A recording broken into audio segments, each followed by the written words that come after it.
నమస్తే అండి.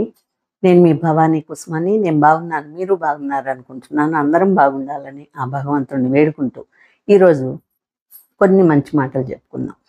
అమ్మ, నాన్న, పిల్లలు, అన్న, చెల్లెళ్ళు, అక్కలు ఇట్లా ఉంటారు కదా! వీళ్ళందరూ పెళ్ళిళ్ళు అయిపోయిన తర్వాత ఎవరి పాటికి వాళ్ళు వేరే వేరే ఇళ్ళకి పోతారు. వేరే వేరే ఇళ్ళకి పోయినప్పుడు వాళ్ళ ఇంటికి కొత్తగా వచ్చిన ఆడపిల్ల ఉంటుంది కదా! కోడలు. ఆ కోడల మీద కొంచెం వీళ్ళకి అంటే వాళ్ళ అమ్మా నాన్న ఎక్కువ ప్రేమ చూపిస్తున్నా, లేకపోతే వాళ్ళ అన్నదమ్ముడు అప్పటిదాకా ప్రేమించిన అక్క చెల్లెళ్ళను వదిలేసి ఎక్కువగా ప్రేమిస్తున్నా కొంచెం జెలస్ ఫీల్ అవుతారు. ఆ జెలస్ ఎందుకు ఫీల్ అవుతారు మీరు అంటే, నా అనే భావంతోటి మా అన్న, మా తమ్ముడు, మా అమ్మ నాన్న అని. మీరు ఒక ఇంటికి పోయినప్పుడు అక్కడ మీ భర్త వాళ్ళు కూడా అంతే కదా, అది ఆలోచించుకోవాలి. నేను ఏం చెప్పినా కూడాను అందరికి పనికొచ్చే విషయమేనండి.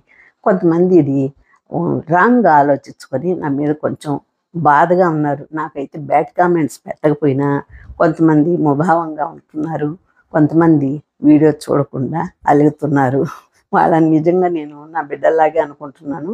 పర్వాలేదు, నాకు అలిగినా కూడా పర్వాలేదు, అమ్మ క్షమిస్తుంది కదా బిడ్డల్ని, అట్లాగే అనుకోండి. ఇప్పుడైతే నేను చెప్పాల్సిందైతే నేను చెప్తాను, వాస్తవం చెప్తాను నేను. ఎందుకంటే మీ అమ్మా నాన్నగారు మీతో పాటు ఎంతకాలం ఉంటారు అది ఆలోచించండి మీరు. ఒకవేళ ఉంటే మీతో మీకు 60 ఏళ్ళు వచ్చేదాకా ఉంటారేమో. అంటే అప్పటికే వాళ్ళకి 70-80 ఏళ్ళు పైన అయిపోతుంది కదా, ఉంటారేమో. ఆ తర్వాత మీకు అక్కలు చెల్లెళ్ళు ఉన్నా లేకపోయినా ఉంటే పర్వాలేదు మాట్లాడడానికి. వాళ్ళు కూడా ఒక ఇంటికి కోడళ్ళుగా పోయిన వాళ్ళే ఆ, కదా. ఏమంటే ఏమని మాట్లాడుకుంటారు. కొంతమంది అయితే అసలు అక్కల చెల్లెళ్ళకి కూడాను వదిన ఆడబిడ్డల కన్నా ఘోరంగా కొట్టుకునే వాళ్ళు కూడా ఉంటారు నాకు తెలిసి. ఇక మీకు పుట్టిల్లు అంటూ ఉంటే ఎవరి వల్ల ఉంటుంది మీకు? మీ ఇంటికి వచ్చిన కోడలి వల్ల ఉంటుంది మీకు. ఆడపడుచులకి నేను చెప్తున్నాను నేను.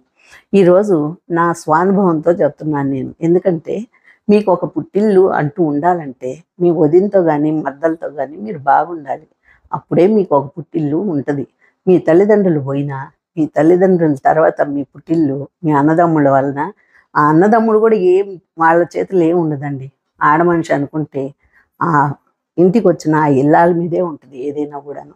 అంటే మీరు ప్రవర్తించే తీరును బట్టి ఆ ఇల్లాలు మిమ్మల్ని గౌరవించుద్ది అని నేను అంటున్నాను.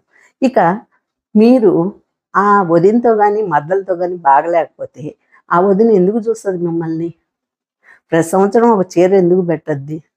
ఇంటికి వచ్చినప్పుడు మీకు అంతో ఇంతో మంచి చెడులన్నీ చూసేది ఆ మరదలు వదినే కదా. అంటే మీ అన్నదమ్ముళ్ళకు వచ్చిన భార్యలే కదా. ఇది ఆలోచించలేకపోతున్నారు పిల్లలకి. అందుకే నేను కొత్తగా పెళ్ళైన వాళ్ళు, చిన్న వయసు వాళ్ళు, అంటే అంతగా పరిజ్ఞానం లేని వాళ్ళు, వాళ్ళ కోసమే ఇది చెప్తున్నాను. అన్నీ తెలిసిన వాళ్ళకి అవసరం లేదండి. ఎందుకంటే ఒక వయసు వచ్చినాక మనకి అమ్మా నాన్న ఉండరు. ఆ బాధ ఏదో నాకు తెలుసు. ఇప్పుడు మీకు అమ్మా నాన్న ఉన్నారు కాబట్టి అది తెలవట్లేదు. మీరు ఏం చెప్పినా కానీ తానా అంటే తందానా అని తల్లిదండ్రులు ఉన్నారు కాబట్టి మీరు అట్లా అనుకుంటున్నారు. కానీ కొంతమంది చెప్పేవాళ్ళు లేక పాపం ఇట్లాగా ఉంటున్నారు. ఇలాంటి వాళ్ళకి కూడాను నేను చెప్పే అవకాశం వచ్చింది అనని ఒకరిద్దరు చూసినా పర్వాలేదు కదా, ఆలోచిస్తారు అన్న ఉద్దేశంతో నేను ఈ విషయం చెప్తున్నాను. ఇక మీరు సరిగా నడుచుకుంటే సరే, లేకపోతే వాళ్ళు కూడా మీలాగే ప్రవర్తిస్తారు. ఇక మీరు ఎంత బాగున్నా కూడాను మిమ్మల్ని పట్టించుకోవడం లేదు అంటే ఇక వాళ్ళకి కరెక్ట్గా కాలం ఉంది కదా. కాలం అనేది ఒకటి ఉంటుంది, దానికి మరుపు అనేది ఉండదు. వాళ్ళకి ఎలాంటి శిక్ష వేయాలో అదే వస్తుంది. ఎందుకంటే రేపు అదే పరిస్థితి వాళ్ళకి వస్తుంది. కాబట్టి మనం దాని గురించి వదిలేసి మన వరకే మనం ఆలోచించుకుందాం. ఎందుకంటే మనం మంచిగా ఉన్నామా లేదా అని ఆలోచించుకోండి. ఎందుకు ఈ విషయం నేను చెప్తున్నానంటే, ఎక్కువగా నా వీడియోలు పెద్దగా ఉంటాయి, చూసేవాళ్ళు తక్కువైన వీడియోలు పెద్దగా ఉంటాయి అంటే నేను వివరంగా చెప్తాను. అవసరమైనట్టుగా ఒక ముక్క కట్టే కొట్టే తెచ్చే అని చెప్పకుండా వివరంగా చెప్తాను. ఎందుకంటే అనుభవంతో ఇప్పుడు నా ఆడబిడ్డలకు పుట్టిల్లు లేకుండా పోయింది అని నేను అంటున్నాను. నిజంగానే పుట్టిల్లు లేకుండా పోయింది అంటే నాతో సరిగా లేరు వాళ్ళు. వాళ్ళు పెద్దోళ్ళు చెప్పలేదు. ఈరోజు నాకు పుట్టిల్లుంది, ఇంత వయసు వచ్చినా నాకు పుట్టిల్లుంది. ఎందుకుంది అంటే నేను ఎప్పుడు ఆడబిడ్డలాగా ప్రవర్తించలేదు. అందువల్ల నేను ఈ విషయం మీకు చెప్పగలుగుతున్నాను. మీరు కూడాను ఇది ఆలోచించుకోండి. ఎందుకంటే ఏమీ శాశ్వతం కాదండి. ఈరోజు ఉన్నట్టు ఈ క్షణం ఉన్నట్టు మరు క్షణము ఇంకొక రకంగా ఉంటుంది. ఎందుకంటే ఇప్పుడు చూస్తున్నారు కదా, నేరాలు ఘోరాలు అన్నట్లుగా బార్డర్లో మనకి యుద్ధం కూడా రేపో మాపో జరగబోయేటట్టుంది. ఇంతలా మన దేశం అయితే గందరగోళంగా ఉంది. ఇక మొన్న రాత్రి గురువారం రోజు రాత్రి భార్యాభర్తల్ని ఇద్దరు ఎవరో వాళ్ళోళ్ళే చంపేశారు అని ఒక న్యూస్ వచ్చింది. ఎందుకంటే ఆ నగల కోసమో లేకపోతే జలసో లేకపోతే ఎందుకో మరి వాళ్ళ మీద ఎందుకు ద్వేషం పెంచుకున్నారో మళ్ళీ లాక్బోర్డ్ చేసి తాళం వేసేసుకొని వెళ్ళిపోయారు వాళ్ళని చంపేసేసి. ఇక వాళ్ళిద్దరు అట్లా అయిపోయారు, రిటైర్ పెద్దవాళ్ళు వాళ్ళు పాపం. ఇక మళ్ళా ఈరోజు అంటే విజయనగరంలో తల్లిని తండ్రిని ట్రాక్టర్తో గుద్ది చంపేశాడు ఆ కొడుకు. ఇంత కిరాతకంగా ఉన్నారు మనుషులు. ఏం ఎత్తుకుపోతున్నారు? ముందు పోయిన వాళ్ళందరినీ ఒక్కసారి గమనిస్తే మీకు అర్థమైపోతుంది కదా, ఎవరు ఏమి ఎత్తుకుపోయారు. ఒంటి మీద నోలిపోగు లేకుండా వెళ్ళిపోతారు భూమిలోకి. అలాంటిది అంటే కాల్చిన పూడ్చిన ఒంటి మీద ఏం బట్టలు ఉండవు. అట్లాంటి పరిస్థితుల్లో ఎందుకు ఈ స్వార్థము, ఎందుకు ఇది?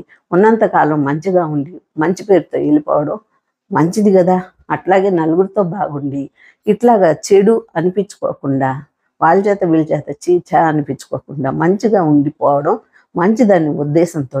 నిజంగా ఆడపిల్లలైతే ప్రేమ ఎక్కువైపోయే జలస్తోటి మీ ఇంటికి వచ్చిన కోడళ్ళతో మీరు ఉండలేకపోతున్నారు. అంటే మీ అమ్మ నాన్న అన్నదమ్ముల మీద ప్రేమ ఎక్కువైపోయి మీకు మాకన్నా వాళ్ళతోటి బాగున్నారు అన్న ద్వేషంతో మీరు చెడ్డోళ్ళు అవుతున్నారు. నిజంగా అయితే మీరు చెడ్డోళ్ళు కాదు. ఒక్కసారి ఇది మనసు పెట్టి ఆలోచించుకోండి. మీరు కలకాలం మీకు పుట్టిల్లు ఉండేటట్టు చేసుకోండి. ఇదే నేను చెప్పాల్సిన ఒక మంచి మాట అనుకున్నాను, మీకు చెప్పాను. ఎంతమందికి మీకు నచ్చిందో నాకు ఒక కామెంట్ పెట్టండి. మళ్ళీ ఒక వీడియోతో మీ ముందుకు వస్తాను. ఉంటానండి.